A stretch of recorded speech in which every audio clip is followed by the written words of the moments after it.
danna subscribe sannan ku danna alamar ƙararrawa domin samun sababbin shirye-shiryenmu da zaran mun ɗaura.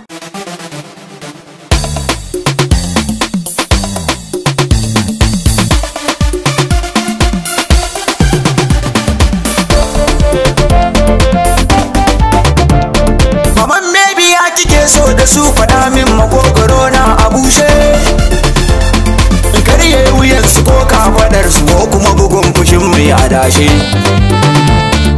A'a a tausaya musu goga kada sai gudu da zafi a yashi. Shi wannan ya kwana sallan kwano don annajin da shi ne a bushe.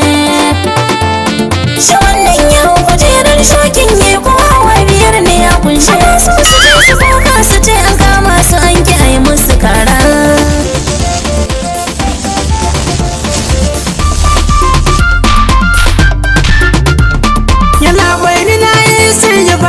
Tuba babu laifi a kaina, amma shi wannan a ɗan razane shi zai gane babu kyau shugabarna.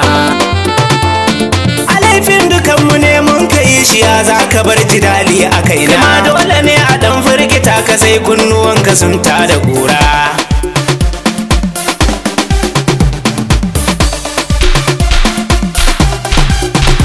Na ji an ce ka kafa a fadin garin na mu ne sarakunan tsalle-tsalle.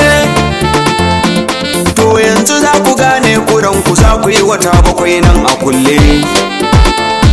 Yana bai ni ba almajiri ne wannan shi ne gwanin tsalle-tsalle. Zan so ka bani dama don Allah in na zan dandage mara hakwara.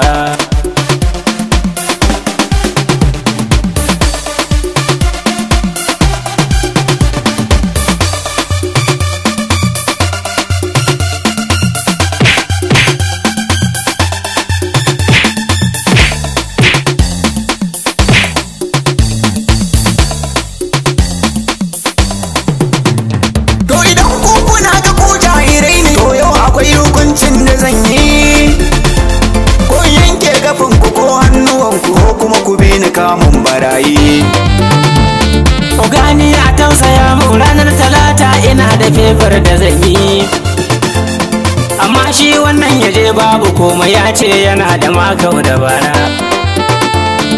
Ƙarya yake ba boka bane ni sharri yake yi min karka yarda. Gaskiya na ce zan fade ta shine ya saci boyin agwagwa.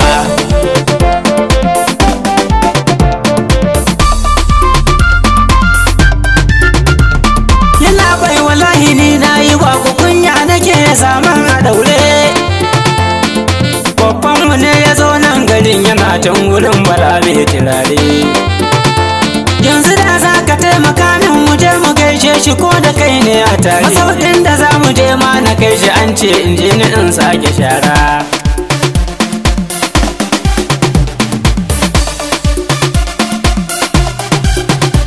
Hajiya taimaka ki dan lallabe shi na lura bai da sirdi a keke. A horo nake bukatar ku shashi sai ka fadar ku takon a sinke. Doron da za a munni don Allah kar da ya kai wuyar wanke-wanke. Mata na soja 'yan tausayi ne mun san akwai kawaici da kara.